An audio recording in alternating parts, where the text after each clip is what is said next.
Abrir a sua Bíblia no livro do Êxodo, capítulo 33. Quero ler com os irmãos do versículo de número 1 ao versículo de número 17. Êxodo, capítulo 33. Vou ler com os irmãos a partir do versículo 1. Êxodo 33, do versículo 1 ao versículo de número 17.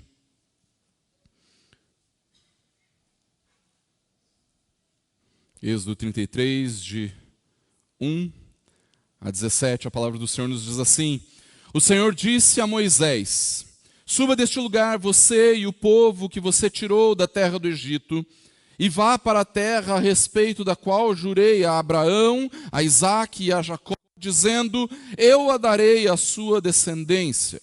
Enviarei o anjo adiante de vocês e expulsarei os cananeus, os amorreus, os heteus, os ferezeus, os heveus e os jebuseus. Vão para uma terra que mana leite e mel. Eu não irei no meio de vocês, porque vocês são um povo teimoso, para que eu não os destrua no caminho.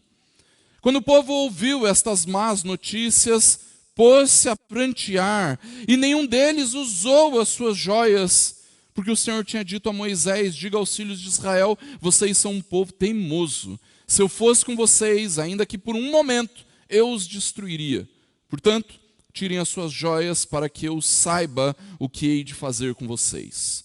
Então os filhos de Israel tiraram de si as suas joias desde o monte Horebe em diante. Ora, Moisés costumava pegar a tenda e armá-la para si fora, bem longe do arraial. Ele a chamava de tenda do encontro. Todo aquele que buscava o Senhor saía à tenda do encontro, que estava fora do arraial.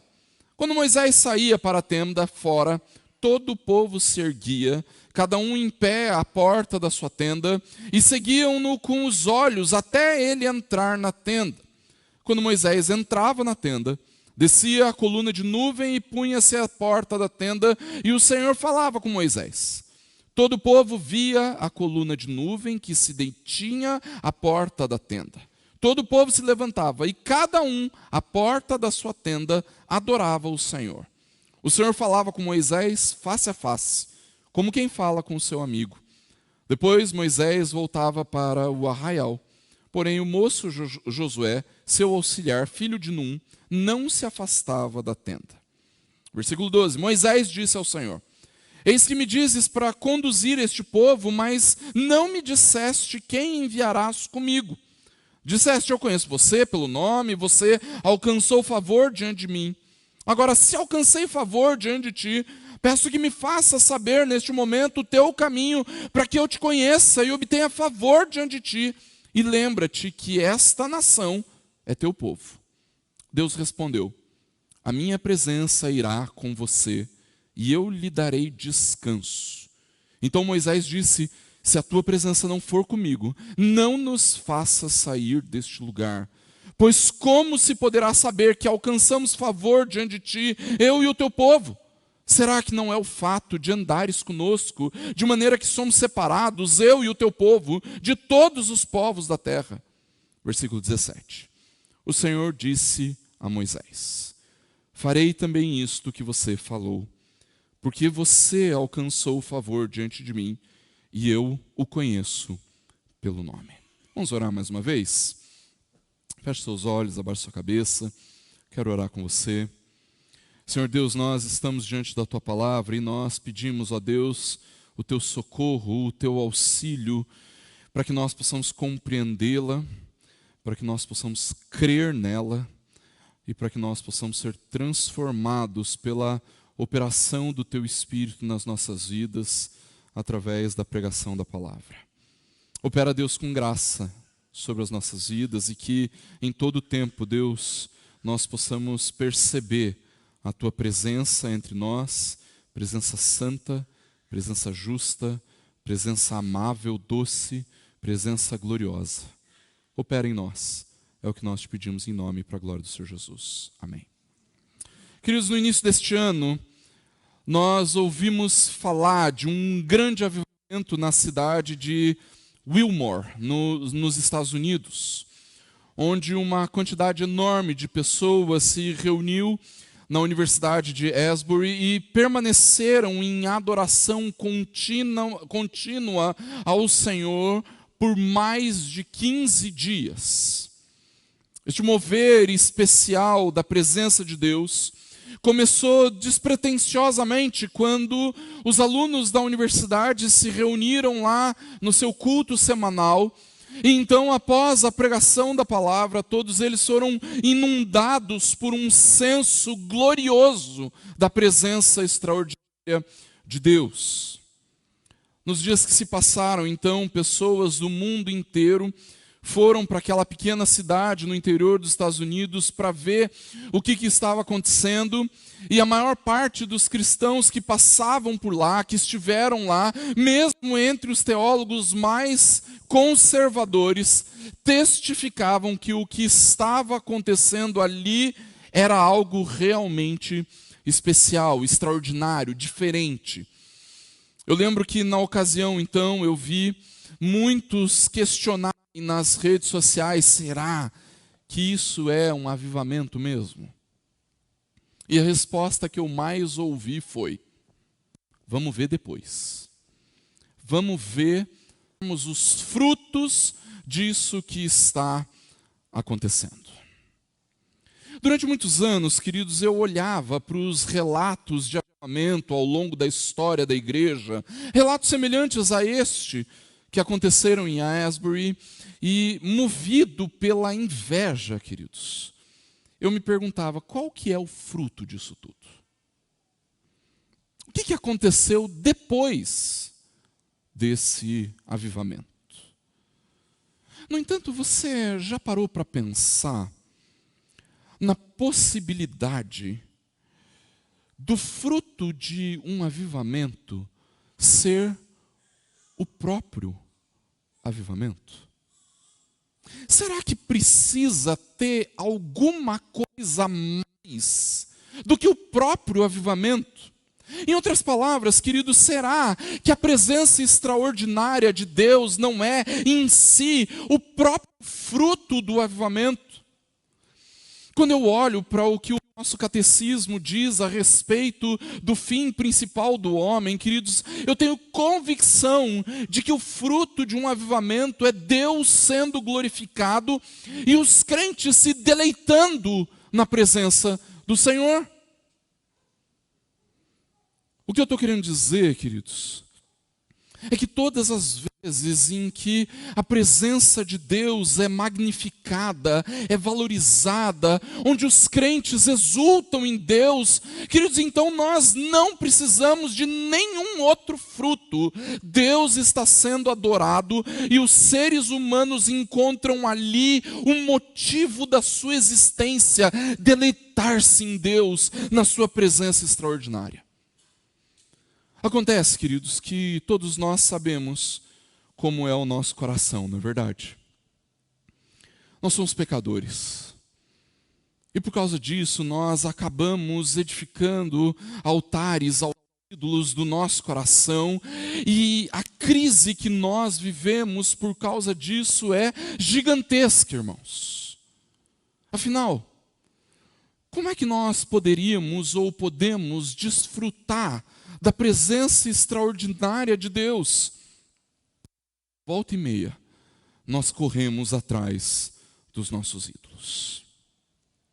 A única resposta para isso, queridos, é Jesus. Jesus é para nós a garantia da presença extraordinária de Deus. Por isso, se em Cristo nós temos a presença extraordinária de Deus, então nós devemos valorizar essa presença mais do que tudo nas nossas vidas. Para nós entendermos um pouco mais do que o texto que nós acabamos de ler quer nos dizer, queridos, nós precisamos voltar alguns capítulos no livro de Êxodo. Isso porque lá no capítulo 19, irmãos, Deus chama Moisés para subir ao Monte Sinai, e ali no Sinai o Senhor dá as tábuas da lei, os 10 mandamentos a Moisés, e depois disso passa a instruir Moisés a respeito de diversas leis e mandamentos que o povo de Israel deveria cumprir. Uma vez que agora eles estavam em aliança com o Senhor, eles deviam viver da forma como o Senhor ordenava. Adiantando um pouquinho, a partir do capítulo 25 de Êxodo, então, o Senhor começa a instruir Moisés a respeito da construção do tabernáculo, o santuário do Senhor, a habitação de Deus em meio ao seu povo. Acontece, irmãos, que no meio disso tudo, Moisés começa a demorar demais lá no Monte Sinai. Ele recebe a lei, recebe as instruções do tabernáculo e ele passa na presença de Deus no alto do monte um bocado de tempo. E então, no capítulo 32, o povo de Deus se reúne ao redor de Arão e pede: faça para nós deuses que vão adiante de nós. Arão, nós não sabemos o que aconteceu com esse tal de Moisés. Já faz dias que ele subiu no monte e nós não temos notícia dele. E nós precisamos de deuses que nos guiarão para a terra prometida. E Arão, então, movido pela fala do povo, acaba fazendo o tal do bezerro de ouro, usando as joias do próprio povo. Veja, queridos, que curioso olharmos para esse povo fazendo estas coisas, vivendo estas coisas. Aquela população, irmãos, era testemunha da mão poderosa do Senhor os livrando da escravidão do Egito. Mas mesmo assim, isso não os impediu de criar ídolos para si, dizendo: são estes, ó Israel, os seus deuses que tiraram você da terra do Egito. E como se a idolatria não bastasse, ainda se entregaram a uma festa imoral, regada a muita comida e muita bebida. Nesse momento, Deus então ordena que Moisés desça do monte, dizendo: Moisés, eu vou destruir esse povo. A minha ira vai consumir estes idólatras. E você, Moisés, e de você, Moisés, eu vou fazer uma grande nação.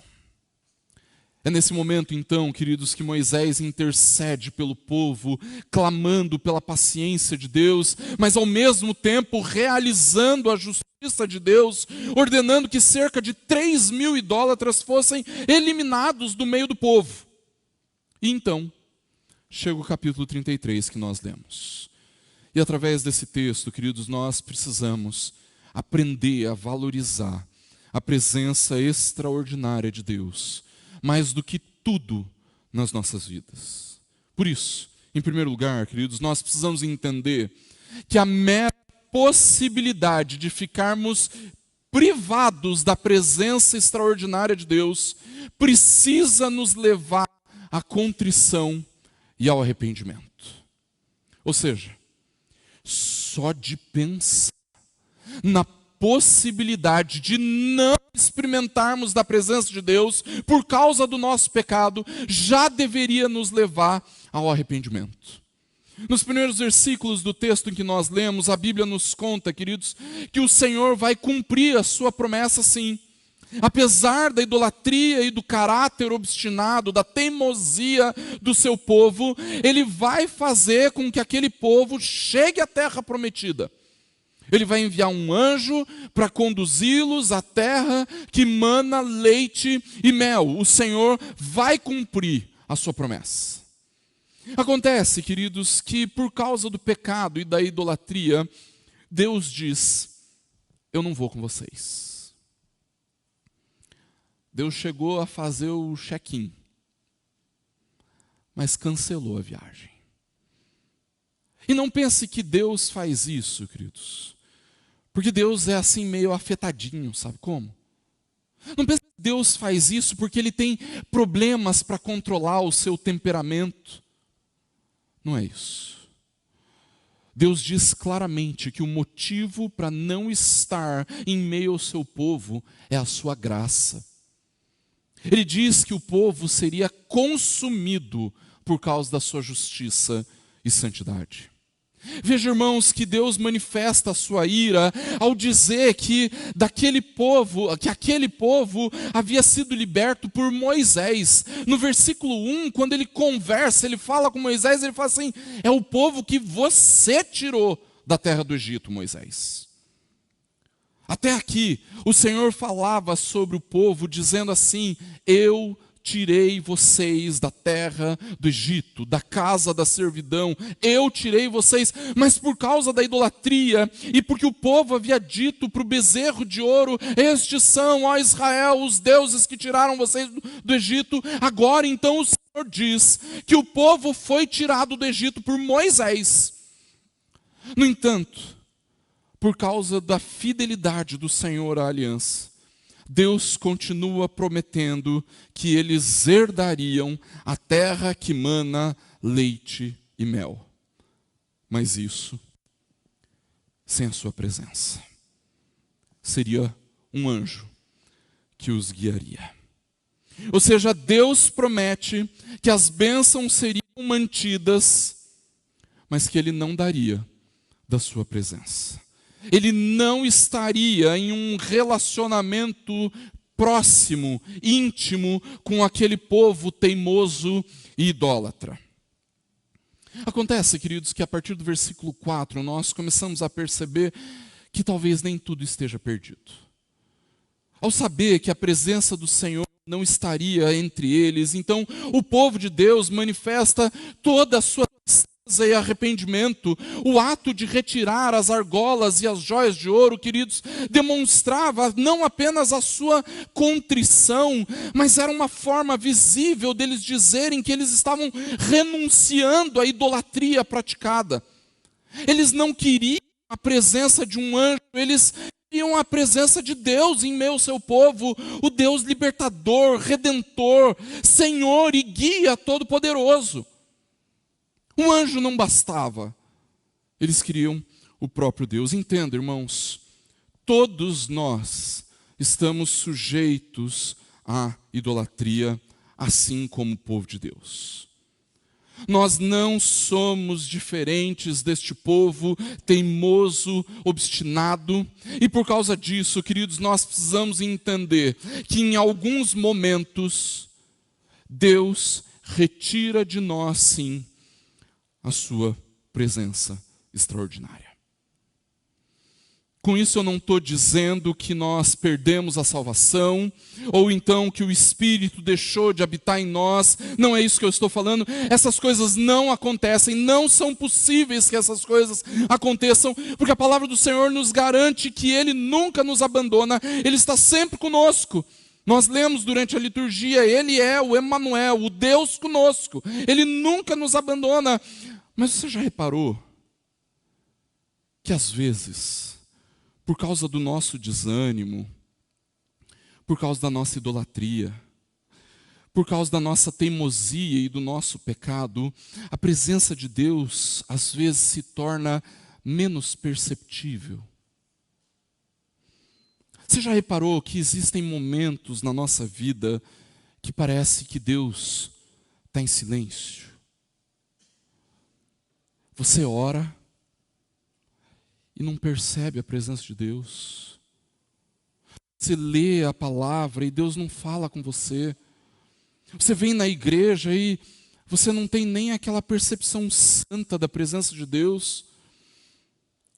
Só isso, queridos, já seria o suficiente para nos levar à contrição. Apenas a falta da percepção da presença extraordinária de Deus já devia nos levar ao arrependimento. Pela manhã o pastor Lucas pregou em Lucas capítulo 24, falando sobre a percepção que os discípulos no caminho de Emaús tiveram a respeito da presença de Jesus. Eles viram Jesus, eles ouviram Jesus, mas eles só perceberam que era Jesus quando o Senhor partiu o pão. Ou seja, na comunhão do pão, que eles perceberam que aquele que caminhou com eles era Jesus. Mas você lembra qual foi a sensação que eles tiveram e que testificava que de fato era Jesus? O coração ardente. Eles testificaram a presença de Jesus quando perceberam que o coração estava ardendo.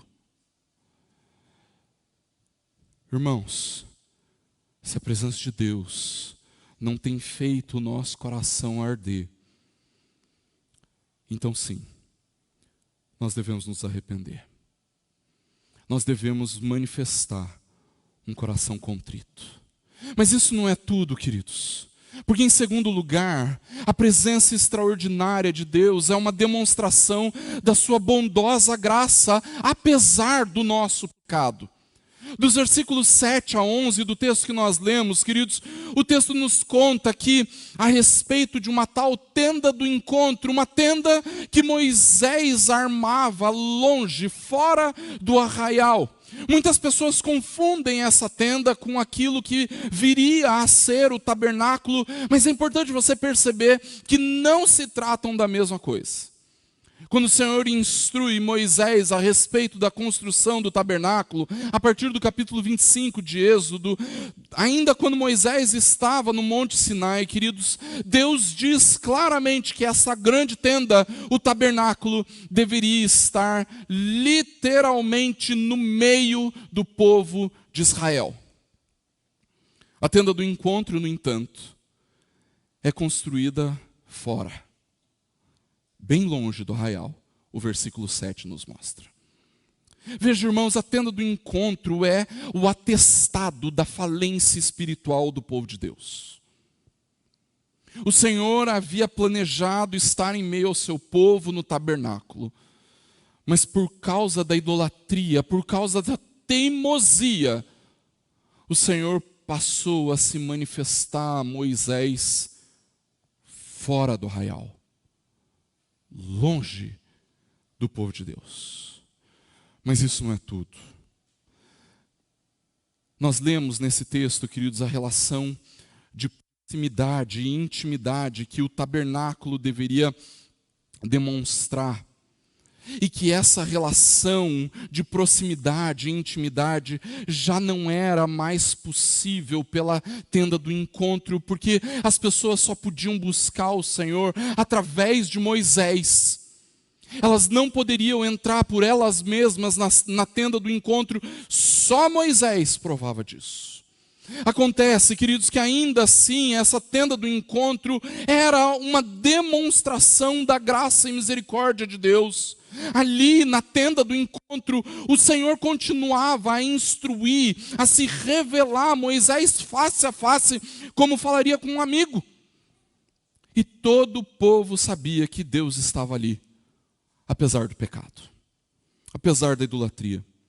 Ou seja, mesmo que a tenda do encontro não fosse o ideal, era a forma que Deus usava para guiar o seu povo, sem que corresse o risco deste povo ser destruído no meio do caminho. Deus está corrigindo o povo, mas Ele também está graciosamente poupando o seu povo da destruição. No entanto, queridos, perceba uma coisa, o texto nos fala que mesmo distante, fora do arraial, o Senhor manifestava a sua presença extraordinária, na verdade. O texto destaca falando que uma coluna de nuvem descia e colocava-se à entrada da tenda. Todas as vezes que Moisés se encontrava com Deus e que o Senhor falava com Moisés, havia uma nuvem na porta da tenda. Certamente era uma presença extraordinária. Uma presença extraordinária que apenas Moisés desfrutava, mas ainda assim uma presença extraordinária.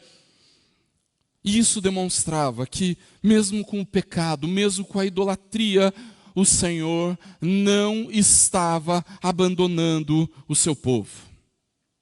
Veja, queridos, ainda que existam momentos em que nós não estamos sentindo a presença de Deus, ainda assim nós precisamos nos lembrar que Deus não nos abandonou. Como eu disse antes, queridos, com certeza eu já passei por momentos na nossa vida como cristãos, queridos, em que o Senhor não parecia tão próximo. Mas isso não deve nos levar a pensar que o Senhor nos abandonou. Ainda que a gente deva sempre desejar essa presença extraordinária do Senhor, irmãos, é importante sabermos que não é porque não estamos sentindo a presença do Senhor por perto que Ele nos deixou. Ele continua a manifestar da sua presença de maneira extraordinária. Ainda que você não esteja sentindo o Senhor na sua vida, Ele não te abandonou. A sua presença extraordinária continua disponível. Por isso, continue buscando. Continue clamando ao Senhor. Continue buscando a sua face. O texto do Salmo que nós lemos durante o culto, que é o texto de um Salmo, mas que nós lemos no livro das Crônicas, queridos, fala sobre aqueles que buscam continuamente a presença do Senhor. Continue buscando a face de Deus, mesmo porque, queridos, em terceiro lugar, a presença extraordinária de Deus precisa ser mais valiosa para nós do que todas as bênçãos, até mesmo a bênção da vida eterna. Até mesmo a bênção da vida eterna é menos valiosa para nós do que a presença extraordinária de Deus. O texto continua, queridos, nos contando, a partir do versículo 12, sobre uma conversa de Moisés com o Senhor dentro da tenda do encontro. Nessa conversa, Moisés pede ao Senhor que ele pudesse conhecer os caminhos de Deus. Com esse clamor, queridos, Moisés estava pedindo o endereço da terra prometida para colocar no GPS, sabe? Não era isso que Moisés queria. Ao pedir para conhecer o caminho do Senhor, queridos, na verdade Moisés estava intercedendo em favor do povo. Ele clamava para que o Senhor, clamava ao Senhor para que Deus mostrasse como o povo deveria ser guiado no caminho. O que Moisés queria, queridos, era conhecer o Senhor. E mais do que isso, no versículo 1, eu enfatizei a fala de Deus a Moisés, quando o Senhor fala, o povo que você tirou do Egito. Esse povo que virou as costas para a aliança, que se rendeu à idolatria, esse povo, Moisés, é o povo que você tirou do Egito. No entanto, no fim do versículo 13, Moisés faz uma afirmação contundente. Ele diz, essa nação, ó Deus, é o teu povo. Ao fazer isso, queridos, Moisés estava intercedendo em favor do povo, trazendo à memória a realidade da aliança. Apesar do pecado, apesar da idolatria, aquele continuava a ser o povo de Deus. E a resposta de Deus no versículo 14, queridos, é que o Senhor acompanharia Moisés. Você percebeu? O Senhor não diz que iria com o povo. Ele fala, a minha presença, Moisés, irá com você.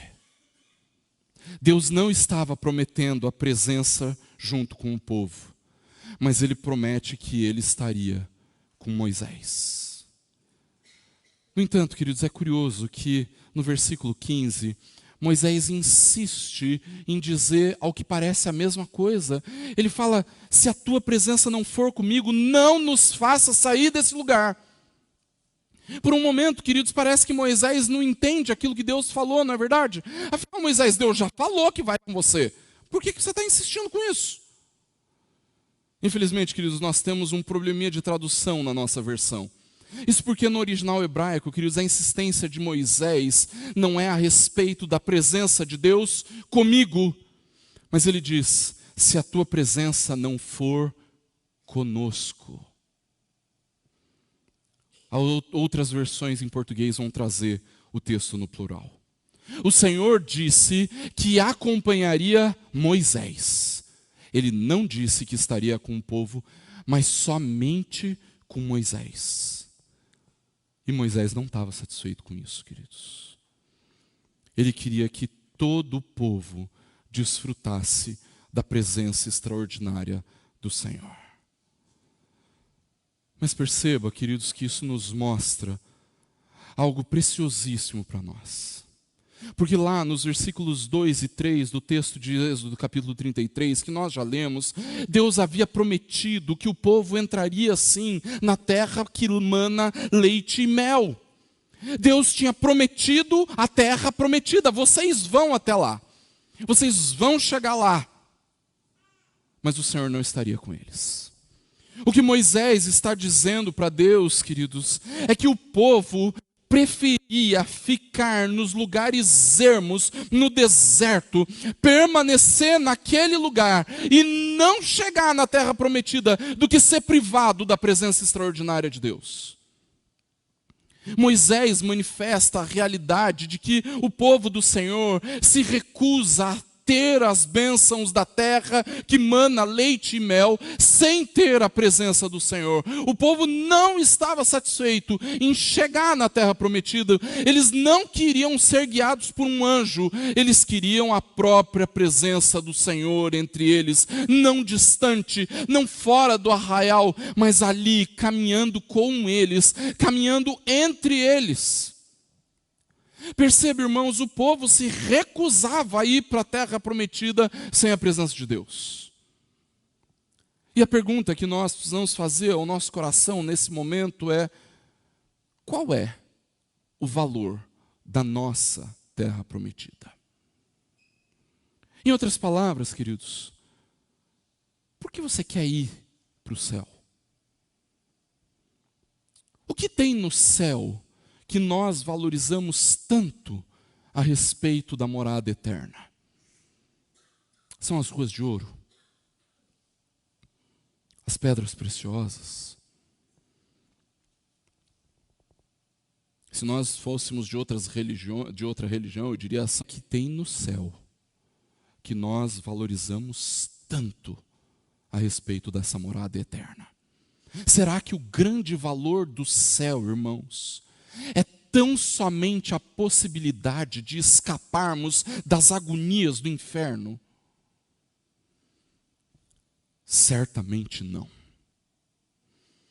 O valor da eternidade, irmãos, está no fato de que Deus vai estar lá. O valor da eternidade está na presença de Deus. A presença do Senhor é que torna o céu um lindo lugar. É a presença de Deus que faz com que nós ansiemos tanto pela nossa redenção, queridos. Acontece, irmãos, que nós já podemos desfrutar dessa presença extraordinária de Deus durante a nossa jornada em direção à terra prometida. Nós não precisamos esperar chegar no céu para valorizarmos a presença de Deus. Nós podemos fazer isso aqui, agora, em todos os momentos da nossa vida. Nós precisamos valorizar a presença de Deus mais do que tudo nas nossas vidas, queridos, inclusive mais do que a nossa própria salvação. O maior benefício do Evangelho é o próprio Deus, é a sua presença conosco. David Brainerd, um missionário aos indígenas americanos, queridos, conta uma história em que ele, pregando aos indígenas, percebe no meio da pregação uma indígena rastejando na direção dele, com os olhos cheios de lágrima, falando palavras que ele não entendia, e ele então, sem entender aquilo, achando que aquela indígena tinha confundido tudo, achava que ele era Jesus, ele tentava se desvencilhar dela e pedindo para ela levantar do jeito dele, até que um intérprete se levanta e fala assim: ela não está achando que você é Jesus. Ela está tão somente rendida aos pés de Jesus, dizendo: Jesus é lindo. Ainda que Ele me mande para o inferno, eu não consigo deixar de amá-lo, porque Ele é lindo. Nós devemos valorizar a presença de Deus mais do que tudo nas nossas vidas, queridos. Inclusive mais do que a nossa própria salvação. Porque o maior benefício do Evangelho é a presença de Deus conosco. E nós já podemos desfrutar da presença extraordinária de Deus conosco. Até porque, queridos, em quarto lugar, a presença extraordinária de Deus é o que de fato nos distingue de outros povos. Veja o que Moisés fala ao Senhor no versículo 16: pois como se poderá saber que nós alcançamos favor diante de ti, eu e o teu povo? Será que não é o fato de andares conosco, de maneira que nós somos separados, eu e o teu povo, de todos os povos da terra? Moisés está dizendo ao Senhor, irmãos, que é justamente a presença de Deus em meio ao povo da aliança que o torna verdadeiramente diferente de todos os outros povos da terra. Ou seja, o grande diferencial do povo de Deus é o próprio Deus. Durante muitos anos, queridos, na minha arrogância e inveja, eu olhava para os grandes avivamentos e eu perguntava, mas qual que é o fruto desse avivamento? O que aconteceu depois? Será que eles estão vivendo uma vida reta, eticamente perfeita, depois de todo esse fuzuê? O que estava implícito nessa minha pergunta, queridos, é aquilo que eu mais valorizava na vida cristã, a ética cristã. Na minha cabeça, o que mais importava a respeito da vida cristã é viver uma vida moral, uma vida reta, uma vida sem pecados escandalosos. Porque alguns pecados pode. Mas sejamos honestos, queridos. Será que é de fato a vida ética que diferencia os cristãos dos não cristãos? Eu gostaria de dizer que sim.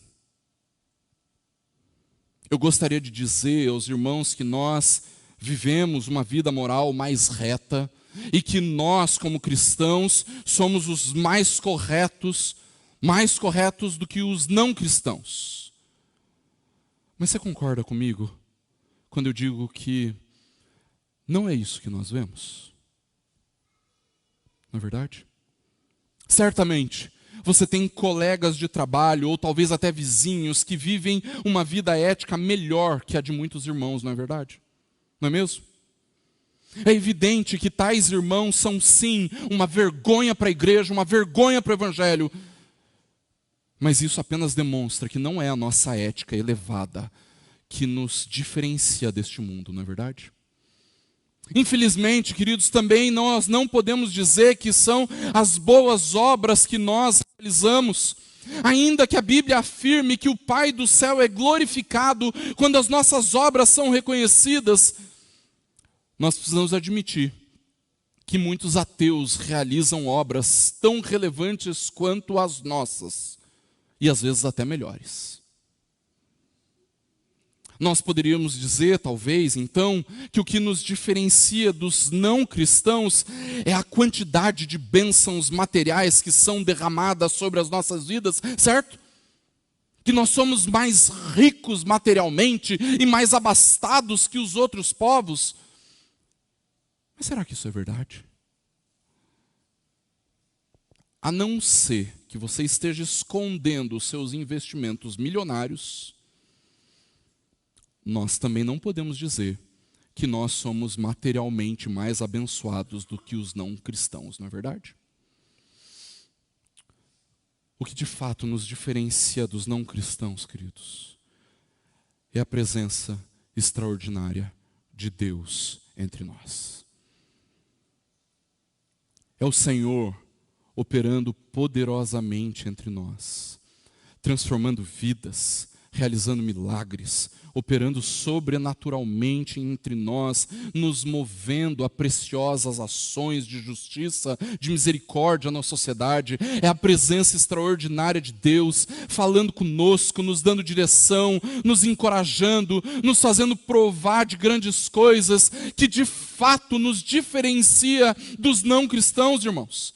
E é exatamente por isso que nós precisamos valorizar a presença de Deus mais do que as boas obras que nós somos capazes de realizar. Nós devemos valorizar a presença de Deus, queridos, mais do que a transformação que é operada nos nossos corações. Se nós queremos ser reconhecidos como povo de Deus, então nós precisamos valorizar a presença extraordinária de Deus, queridos. E isso precisa acontecer, porque em último lugar, a presença extraordinária de Deus é a garantia, ou é garantida, melhor dizendo, a nós por causa de Jesus. A presença extraordinária de Deus é garantida a nós por causa de Jesus. O versículo 17 é então, queridos, a resposta definitiva de Deus. Moisés, eu vou fazer o que você falou. Eu estarei em meio ao povo. Moisés, eu vou com vocês.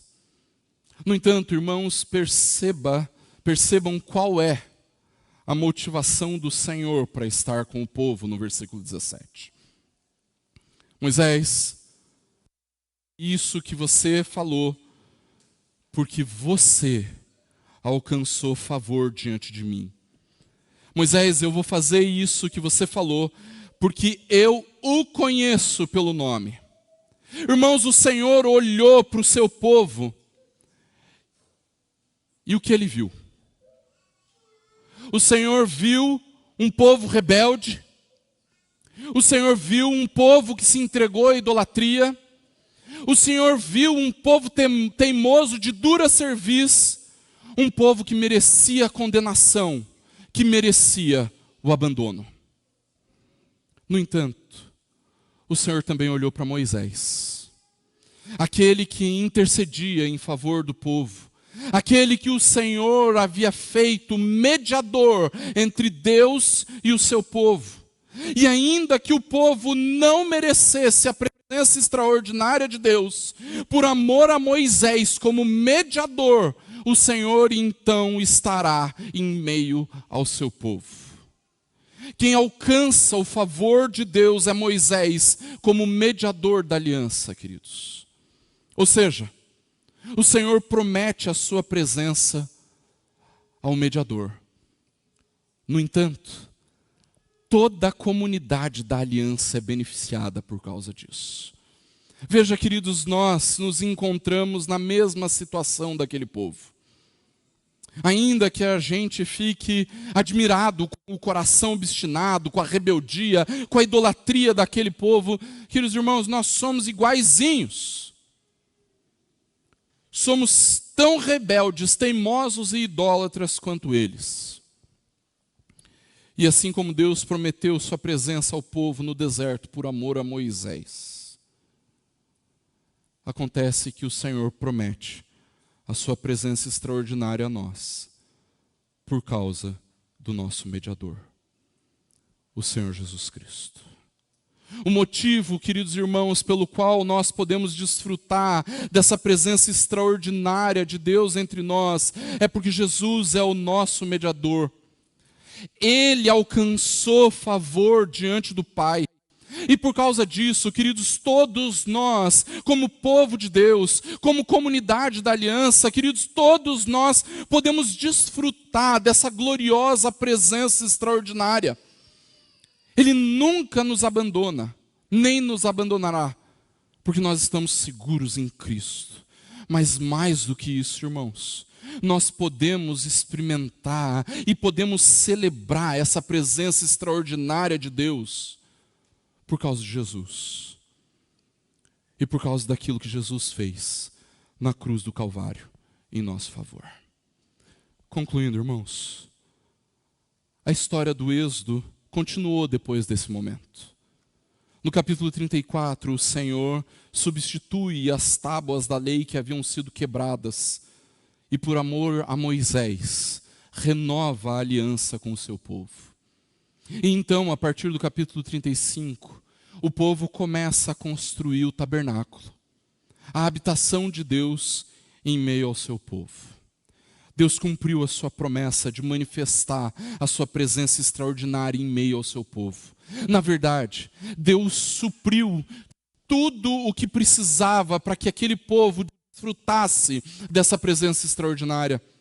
Quando nós agora olhamos, queridos, para a realidade da nova aliança, aliança que nós temos em Cristo, então nós precisamos saber, queridos, que nós temos à nossa disposição tudo o que nós precisamos para experimentar dessa presença.